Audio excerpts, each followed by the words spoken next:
behind every inspirational picture, there is an untold story of constant pain, persistent effort, and determination. There are some people in the world who fight an unseen battle within themselves 24/7 with a big smile on their face. They never cry, they never crip, they never whine. I call such people warriors because these people know the art of living life, and they're way better than those people who just exist in the world. 6.5 years back, I met a car accident. I was traveling from Balochistan to my hometown, Rahimia Khan. The driver slept, and the car fell in the ditch. As a result of that incident, I sustained multiple injuries. The list is a bit long, don't get scared. Radius ulna of right arm were fractured. Shoulder bone and collarbone were fractured.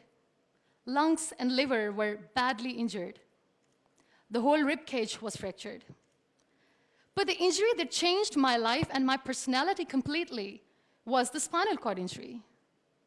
3 vertebrae of my backbone were completely crushed. It took us an hour or so to find an ambulance in Balochistan.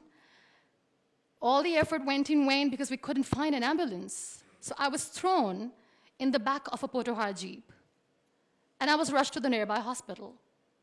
In that Jeep, I realized that half of the body was fractured and half was paralyzed. We were rushed to the nearby hospital. There we came to know there was no first aid. I was kicked out. Then I went to another hospital in my hometown where doctors said, "Take her away, we cannot operate her." And I was like, "Why?" And they were like, "We don't have equipment, you will die someday, you go." I was kicked out again. But I finally ended up in a comparatively better hospital in Karachi. Luckily, I wasn't kicked out. Probably that's why I'm alive. So I stayed in that hospital for 2.5 months. I underwent 3 major, 2 minor surgeries. The doctors have put a lot of metal in my arm, a lot of metal in my backbone. So I feel more like an iron lady now. But those 2.5 months that I spent in the hospital were dreadful. I was in severe pain, both physically and psychologically. Many people left. Very close ones. The ones who were supposed to stay with me were the ones who left me when I needed them the most. I was devastated. Life was completely pointless, aimless, colorless. I was tired of wearing the white scrubs, looking at the white walls, doing nothing, sitting idle. I really didn't want to live. But then I realized that instead of crying for the people who were not meant to be with me, and for the legs which I have lost, I have people around me who want to see me alive. I have so much to be grateful for. So let's stop cribbing, stop whining, because it's pointless. The best decision that I took in my entire life was the painting that I made in the hospital with a deformed hand. That's how I added colors in my colorless life. That's how this adversity helped me in exploring an artist in me.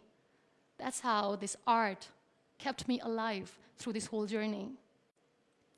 Then I was moved to Islamabad. I stayed in my room on the bed, confined for 2 years, because I developed multiple pressure ulcers and a variety of infections and allergies. Now, this whole traumatic journey of 2 years and 2.5 months being bedridden, doing nothing, the only thing that kept me alive was art.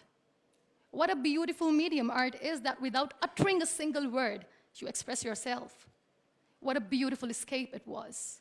But the day I sat on the wheelchair for the first time, I was a completely different person. I still remember that I looked at myself in the mirror and I said, "You cannot wait for a miracle to come and make you walk. You cannot wait for the stem cell treatment because it's very expensive. You cannot wait and sit in the corner of the room crying and begging for mercy because people don't have time." So the only thing that I could do was to accept myself the way I was. The sooner, the better. That's what I did. I really wanted to make myself financially strong. Let's become professional.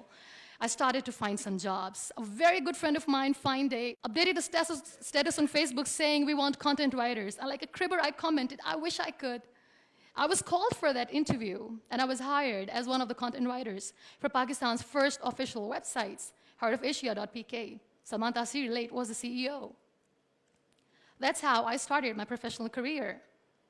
So I was becoming financially strong, stable, content writing was good. I was constantly exhibiting my work in different galleries. I was flourishing as an artist. Life was easy, but I wasn't happy. I was not contented because I was constantly aiming high. I was thinking big. I didn't know how I'm going to do, but I knew that I wanted to do something big for people, for the country. One day, I came across this polio campaign advertisement in which this little boy from a very underprivileged family is sitting on a wheelchair, and with his father sitting with him, crying and saying to the world in that campaign that give polio drops to your kids, otherwise they'll become like him. That advertisement shook me from inside. I feel devastated. The way that boy was objectified as an emblem of grief, misery, mercy, lifelessness, nothingness. Such a wrong picture which was being portrayed in media about the persons with disabilities. That's what we are called. That was the day when I decided that I have to change the perception of the people about being on wheelchair. Because being on wheelchair, you can still face the world with a big smile on your face, and you can tell the world that you're happy the way you are. No one has right to objectify us as an emblem of misery or mercy. We are human beings. We breathe. We have souls. We are alive. We feel. We don't need your sympathies. We don't need your empathies. Let us live. No one has right to diss our abilities. We are capable enough to breathe and to live each and every moment of our lives. I recently did a modeling campaign for Toni & Guy, and that makes me Pakistan's first wheelchair-bound model.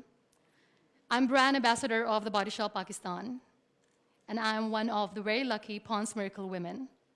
It's always good to know that there are very few wheelchair-bound artists in the world, and I'm proud to be one, being a Pakistani, trying to preserve the ethnic jewels of the country in the paintings adorned by very graceful, strong, and powerful Pakistani women, which I paint.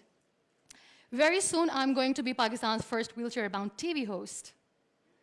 And I'm blessed to have a beautiful 3-year-old son, which, he was here, but he was so cranky. Now, you all must be thinking that why I'm using the word wheelchair over and over again in my talk. This is the very perspective I'm talking about. This wheelchair is not my weakness. This wheelchair is not an adversity. This is my strength because the kind of attention that I get when I go anywhere is priceless.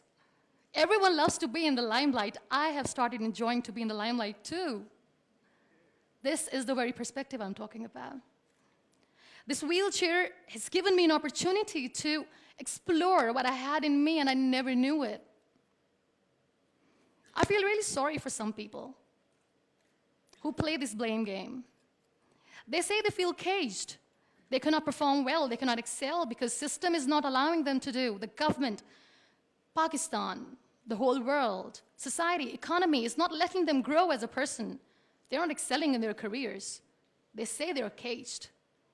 I feel sorry. I can undoubtedly say that I'm caged because when I get up in the morning, I'm unable to sit on my own. I'm unable to shift from the bed to the wheelchair, from the wheelchair to the car, from the car to the wheelchair. I need an assistant 24/7 to do little things in life. Let's make it more simple. When I feel thirsty at midnight, and when I forget, which I always do, when I forget to keep my water bottle on my nightstand, and when I don't see anyone around to help me, I stay thirsty for the whole night because I'm unable to get a glass of water for myself. I can undoubtedly say that I'm caged by my body, but my mind is free, and so is my soul, and so is my spirit. I can still dream big. I can still think big. I can still aim high. I can still aspire to inspire. Nothing should stop me. This wheelchair should not be the reason or an excuse of not doing anything in life. I still have big dreams. I still have big plans. And I still have to work on that. Be grateful for what you have. And trust me, you will always end up having more. And if you'll cry and if you'll crib for the little things in your life, you will never ever have enough. You want to excel, you want to grow, you want to be powerful and passionate and great professionals, learn the art of converting your adversities into opportunities. The moment you're going to learn it, sky's the limit. So be grateful, be happy, be alive, and don't let anyone diss your abilities. Thank you.